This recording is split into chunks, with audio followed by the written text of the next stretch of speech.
somos de la Fuerza de Altamirano. Este es el último llamado que le hacemos a toda la gente de la comunidad del NANS. El mes de abril llegaba a su fin, pero el impacto en México no tardaría en sentirse tras una sorprendente noticia proveniente de Nayarit. Audiax Flores Silva, más conocido como el Jardinero, segundo al mando del CJNG, fue capturado en un gigantesco y meticuloso operativo. El golpe fue tan importante que puso en jaque no solo al cártel fundado por el Mencho, sino que también afecta directamente a los herederos de Joaquín el Chapo Guzmán. Así como lo escuchas, Iván Archibaldo y Jesús Alfredo cada vez quedan más solos. Con la caída de este narcotraficante, la línea de comunicación entre ambas organizaciones se ve seriamente afectada, reduciendo su capacidad de fuego y reacción, debilitando a la chapiza y acercando aún más el posible final de los Guzmán Salazar, quienes, de acuerdo con declaraciones oficiales, serían los próximos objetivos. Hoy, en esta entrega, te presentaremos los detalles actuales de este suceso, el desenlace de El Jardinero y, por supuesto, la crónica del posible fin de los Chapitos. Bienvenidos a un nuevo video. Si te entretiene este tipo de contenido, no olvides suscribirte, no tiene ningún costo. El cierre de abril no fue un momento cualquiera en el tablero del crimen organizado en México. Mientras gran parte del país transitaba los últimos días del mes con la rutina habitual, en la sombra se ha gestado un movimiento que alteraría de forma significativa el equilibrio entre algunas de las organizaciones criminales más poderosas. La noticia comenzó a filtrarse de manera discreta, casi como un rumor poderoso. La noticia se hizo implacable, difícil de confirmar, pero en cuestión de horas tomó fuerzas hasta convertirse en un hecho contundente. Uno de los hombres más importantes dentro de la estructura operativa del cártel Jalisco Nueva Generación había sido capturado. La detención no solo representaba la caída de un operador clave, sino que revelaba la capacidad del Estado para ejecutar operaciones de alto nivel con precisión quirúrgica. De acuerdo con fuentes cercanas a los organismos de seguridad, el operativo fue resultado de meses de trabajo de inteligencia, seguimiento y análisis. No se trató de una acción improvisada, sino un despliegue cuidadosamente diseñado para minimizar los riesgos y maximizar el impacto estratégico. El lugar elegido para la intervención tampoco fue casual: Nayarit, una región que ha servido históricamente como un punto de tránsito y refugio para diversas células criminales, se convirtió en el escenario de una operación que desde el inicio tenía como objeto desencabezar una parte fundamental de la estructura del CJNG. La zona había sido vigilada durante semanas, incluso meses, mediante tecnología de rastreo, intercepción de comunicaciones y trabajo de campo encubierto. Cuando finalmente se dio la orden del actuar, los equipos de seguridad ya contaban con un mapa detallado de movimientos, rutinas y posibles rutas de escape. El cerco se cerró de manera progresiva, evitando alertar el objeto principal en cuestión de minutos. Lo que parecía una residencia más dentro del paisaje cotidiano se transformó en el epicentro de una intervención de alto impacto. La captura fue limpia, rápida y sin el tiempo ni tipo de enfrentamientos que suelen caracterizar estas acciones. Este detalle, lejos de restarle importancia, evidencia el nivel de planificación que precedió el operativo. Las autoridades no solo lograron detener el objetivo, sino que lo hicieron sin generar daños colaterales significativos, lo que incrementa el peso político y mediático del golpe. Sin embargo, lo verdaderamente relevante no radica únicamente en la detención en sí, sino en las consecuencias que éste genera dentro del entramado criminal. El individuo capturado no era un acto menor. Su papel dentro de la organización lo colocaba como un enlace clave entre distintas células operativas, así como facilitador de comunicaciones estratégicas, como otros grupos. En este sentido, su caída no solo afecta al CJNG en términos internos, sino que también impacta sus relaciones externas. Una de las más delicadas, sin duda, es la que mantenía con la facción conocida como la Chapiza, vinculada a los herederos de Joaquín el Chapo Guzmán, que durante años estas alianzas, aunque frágiles y cambiantes, han permitido coordinar movimientos, compartir información y, en ciertos casos, evitar enfrentamientos directos.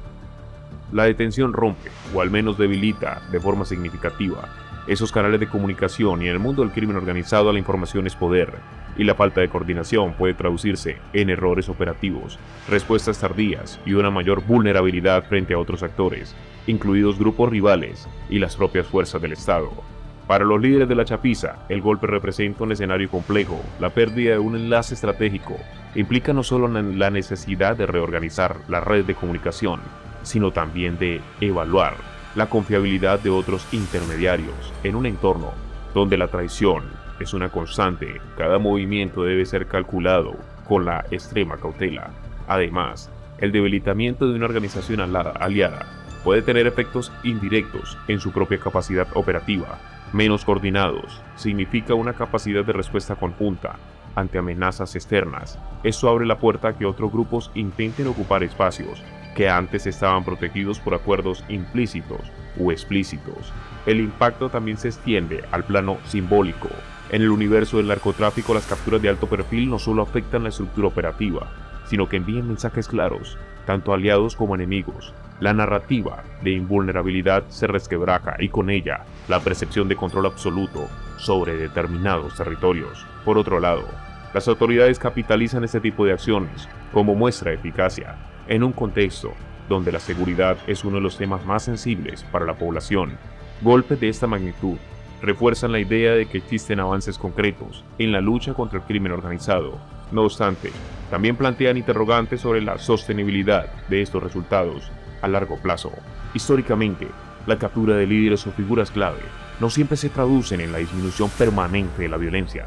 En muchos casos, generan reacomodos internos que pueden derivar en conflictos por el control de las estructuras vacantes.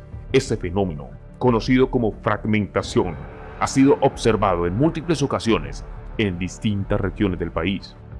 En el caso específico del Cártel Jalisco Nueva Generación, la organización ha demostrado una notable capacidad de adaptación. A lo largo de los años, ha sabido reorganizarse frente a pérdidas muy importantes, manteniendo una estructura flexible que le permite absorber golpes y continuar operando. Sin embargo, cada captura de alto nivel implica un desafío que pone a prueba esa resiliencia. El futuro inmediato se presenta, por tanto, como un periodo de transición. Tanto el CJNQ como la Chapiza debería ajustar sus estrategias para enfrentar un escenario donde las condiciones han cambiado de manera significativa. La incertidumbre es, en este punto, el factor dominante. En paralelo, otros actores del crimen organizado observan con atención cada debilitamiento de un grupo que representa una oportunidad potencial para expandir su influencia. Esto puede traducirse en un aumento de tensiones en determinadas regiones, especialmente en aquellas donde el control territorial es disputado. La situación también tiene implicaciones a nivel internacional.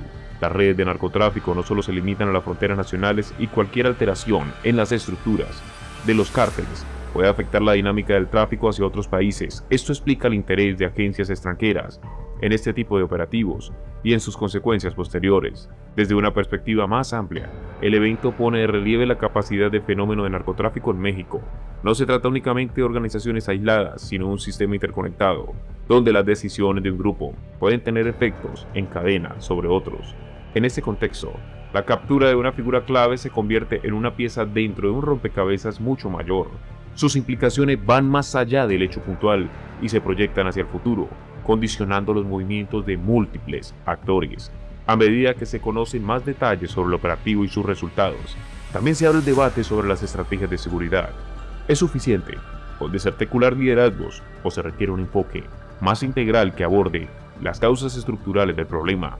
Esta es una pregunta que sigue sin una respuesta definitiva. Lo cierto es que en el corto plazo, el golpe ha generado un reacomodo evidente. Las comunicaciones internas, las alianzas externas y la capacidad de poder han sido alteradas. La estabilidad, siempre relativa en este tipo de contextos, se ve nuevamente comprometida para la ciudadanía. Estos movimientos suelen percibirse de manera indirecta a través de cambios en los niveles de violencia, en la presencia de fuerzas de seguridad. Sin embargo, detrás de cada noticia hay una serie de procesos complejos que determinan el rumbo de los acontecimientos. En definitiva, la captura marca un punto de inflexión, no necesariamente el final de una organización y el inicio inmediato de otra etapa de calma, pero sí un momento clave que define las reglas del juego. A partir de ahora, cada decisión, cada movimiento y cada alianza estarán condicionados por este evento. El desenlace de esta historia aún está en construcción. Las próximas semanas y meses serán determinantes para entender el verdadero alcance del golpe y sus consecuencias a largo plazo. Mientras tanto, el tablero sigue en movimiento y busca que cada pieza se adapte a una nueva realidad donde nada permanece estático por mucho tiempo. En conclusión, la captura de esta figura clave no solo representa un golpe operativo, sino un punto de quiebre en la dinámica entre organizaciones criminales Sus efectos se extienden más allá de una detención, alterando alianzas, debilitando estructuras y generando incertidumbre en el equilibrio del poder. Aunque el impacto inmediato es evidente, el verdadero alcance se medirá en los reacomodos que surjan en los próximos meses. La historia demuestra que cada caída abre nuevas disputas, y este caso no será la excepción. El escenario queda abierto con múltiples actores, buscando adaptarse, resistir o avanzar en medio de una transformación constante del panorama criminal. Comparte tus opiniones en la caja de comentarios. Puedes darle like, suscribirte y activar la campana de notificaciones. Así no te perderás de los próximos videos. Nos vemos en el siguiente.